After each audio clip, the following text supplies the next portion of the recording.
I'm a little nervous, but I think we can watch this. 10 minutes. Oh, yeah. Is it WoW? It's a new Mad Season WoW video. Okay, yeah, let's definitely watch this. Okay. Mad Season show GDKP BTFO. I actually, what does BTFO mean? Bid the F out or something?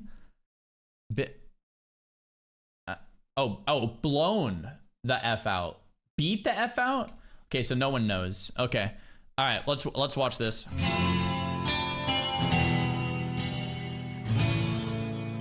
Okay, swiping the credit card. Yeah, we were just talking about that too. Don't do it, guys.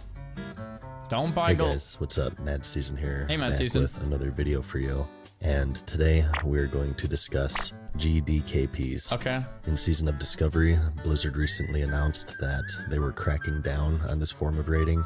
Yeah. And so far they've been pretty consistent with that. It's caused a bit of controversy, a bit of a stir, if you will. I think it's the good. MMORPG player kind of has a history for their ornery nature. We don't like our VGs messed with, so I just thought that I would explain the situation for those of you who are lucky enough to not care about any of this.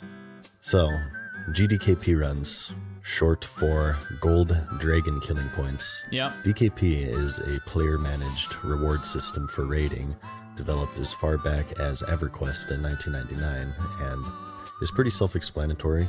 For killing dragons, raiders get points, and they then spend these points on items.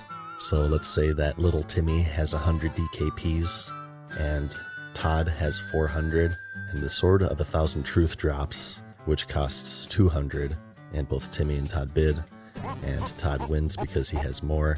200 is deducted from his total, bringing him down to 200. Yep. And Timmy rage quits because he's bad, and now instead swipes his mom's credit card to buy gold, which he will then use in a GDKP run to get everything he wants.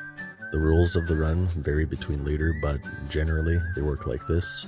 A raid is run between carries and whales. The carries clear the bosses, and the whales enter a bidding war on the loot that drops, and at the end of the run, the pot is split between all members of the raid, with the leader usually taking a larger cut for organizing it. So, you may be asking yourself, what does any of this have to do with dragon killing points?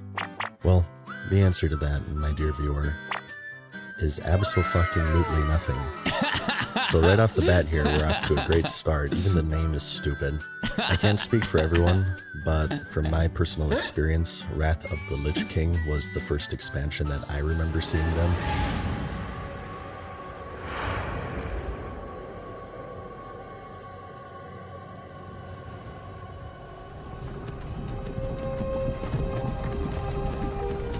Oh, I missed this game. I forgot about this intro. Hey, you. You're finally awake.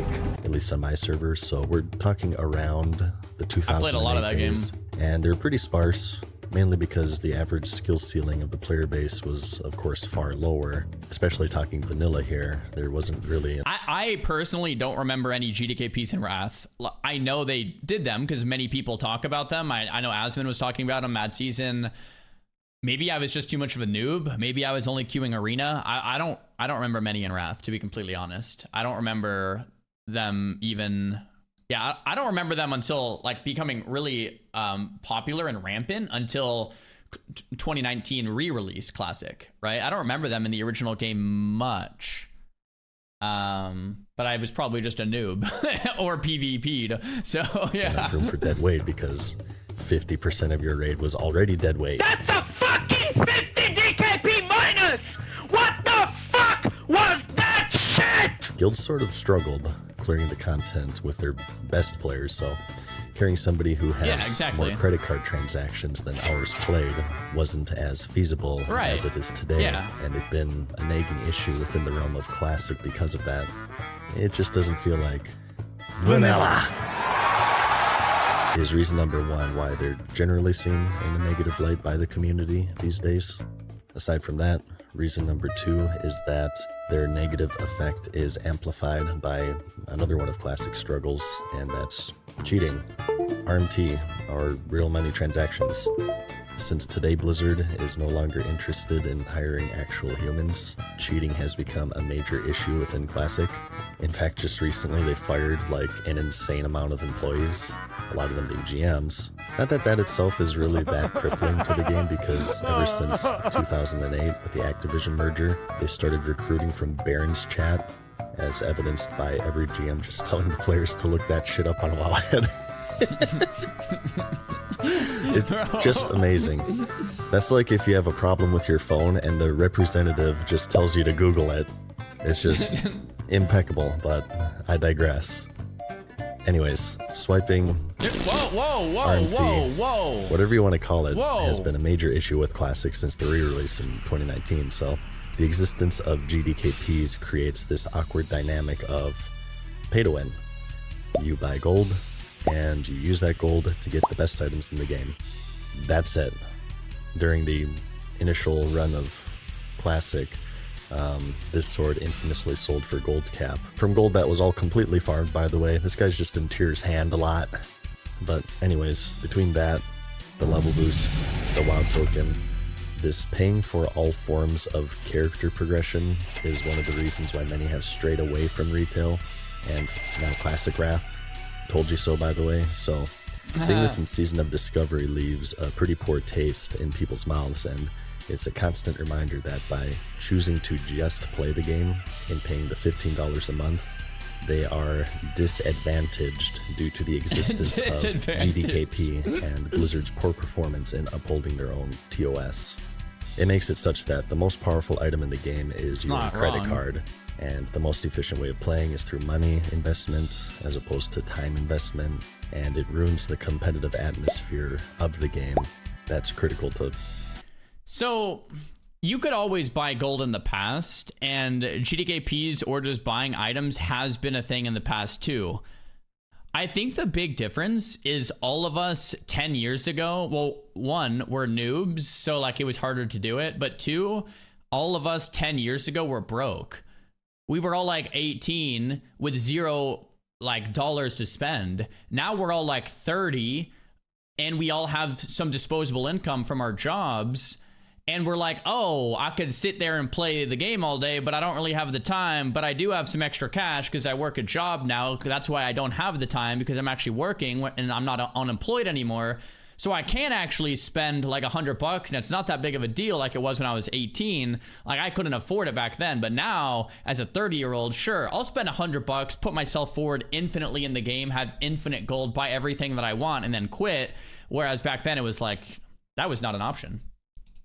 All multiplayer games, in fact, so it exists in pretty much every version of the game, even in hardcore, which is about as bad of an idea as it is hilarious.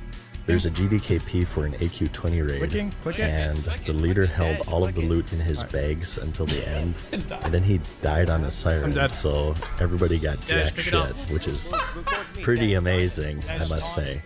And now, of course, with the WoW token in Wrath, told you so, by the way, and GDKP's reigning supreme, it's somehow even more pay to win than retail, which is just even more amazing. That's why Self-Found is really, really, really cool. Self-Found is the one game mode, coming out this Thursday, by the way, where you can't trade. You can't use the mailbox or the auction house, meaning if you hit 60, it is technically full natty, bro. It's one of the only ways you can actually do that. So Blizzard recently announced that for one of its game modes, the Season of Discovery, they are banning this controversial form of raiding. Their reason specifically being that it doesn't match up with reason number one I listed. It's not representative of the culture of the community and raiding scene as it was in the original in their eyes. If you're at all familiar with the channel, you probably know my opinion. I've been kind of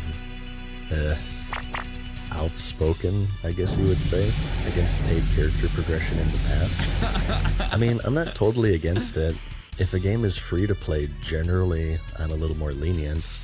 I think it's kind of expected that there will be some level of paid progression in that model because, you know, that's the model they chose. But seeing as how SOD requires a sub fee to play, and the fact that vanilla World of Warcraft at its core wasn't designed for paid progression in mind, it kind of breaks a lot of the core principles of the game.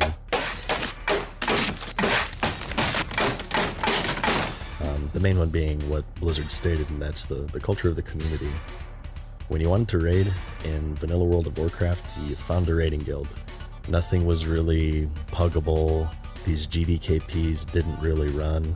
So because of this raiding system is sort of an affront on the culture of the community and the raiding scene as it was in 04 to 07. As someone who played it back then, I can say that this stuff it didn't exist on such an intense level during vanilla, if at all. So yeah, I mean, like I said, I'll kind of repeat myself here.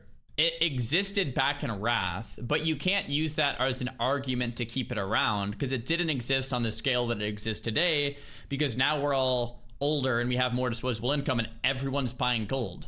And now everyone's doing GDKPs, and now it's kind of tarnishing the entire system. Whereas back then, it's like, well, yeah, it existed back then and it was fine. Yeah, not anymore.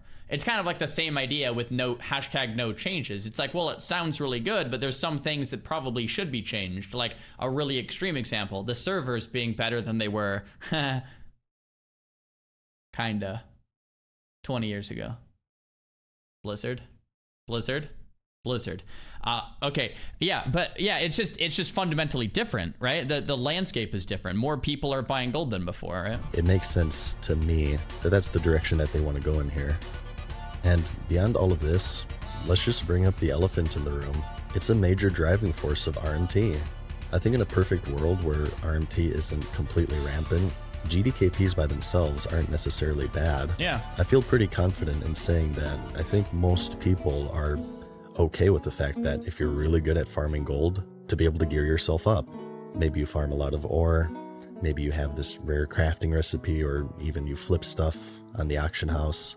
It's very legitimate and satisfying to make gold and then buy like a Lionheart helmet or whatever. But the simple fact of the matter is that, it's not a perfect world. People do RMT, and Blizzard they haven't been effective at enforcing their own rules. We just talked about this in my Season of Discovery review. Another major issue with the game is botting, but, bots exist to farm gold because people buy gold, and people buy gold for many reasons, but one of the major ones are GDKPs, so we'll see. But with this raiding mode being banned from Season of Discovery, it could have the potential to mitigate what is right now a pretty big issue. And that combined with the fact that experimentation is sort of the whole point of SOD, I think that overall it's a good call here by Blizzard. Yeah, I like it too. Besides, if you really like GDKP, you have a total of 4 other versions of the game with it. Dragonflight, Era, Hardcore, and Wrath, which is soon to be Cataclysm Classic. So I don't think that it's really that unreasonable to try to have one version of the game without it to see what effect it has in the version of the game where experimentation is sort of the entire point. Yeah, it's fair. But I don't know. That's just me. Let me know what you think. I actually want to see what you guys think about this. I know it's a pretty contentious subject. Just, try not to threaten to murder each other's families over opinions over video games. But regardless of all of that, this guy, man. As always, remember that the most important thing is to like this video and to subscribe to my Patreon, because I'll see you in the next one. Peace. True. All right, how from the underground, from the viewer experience, how effective has the GDKP ban been? Are people doing GDKPs under the radar still? Are people trying to skirt the rules? Or for the most part, people kind of just saying, okay, I'm not going to do them then?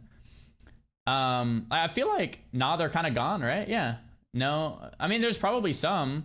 Fantastic. Okay, they're gone. I don't see them. Okay, good. From my experience, I haven't seen any, but hey, I'm a stupid streamer. What do I know, right? Like, maybe there's still an underground market for them, but by and large, I haven't seen that or too much of it, really, which is pretty freaking cool. Now the next question is, how much has that actually affected gold buying? Because there's a lot that you need gold for in Season of Discovery that's not GDKP related. Professions require a lot of gold, right? Yeah, the crafting for epic helms and stuff require a lot of gold. Bro, there's Discord channels for it. I'm sure there are some, but the question is to what degree have GDKPs been reduced? It's 99% less, 98% less. Like, that's pretty effective is the point, right? It's not 100% gone, but it seems to be pretty effective. I still feel, though, that to get people to stop buying gold, you got to have harsher punishments to the people buying gold. And I don't know. I don't have the back end Blizzard does to really like tell what kind of effect that would have. Like, what if you're Blizzard and you could instantly ban anyone who buys gold, but the percentage of your player base that buys gold is like 60%. And by pressing the ban button, you ban like 60% of your player base, and you know half of them won't resub. And you basically just like press the button and it just nukes your whole game. And you're just like, dude, I don't know, man. Yeah, I'd say you got to do what you got to do to keep for the integrity of the game in the long term, but we'll see what happens.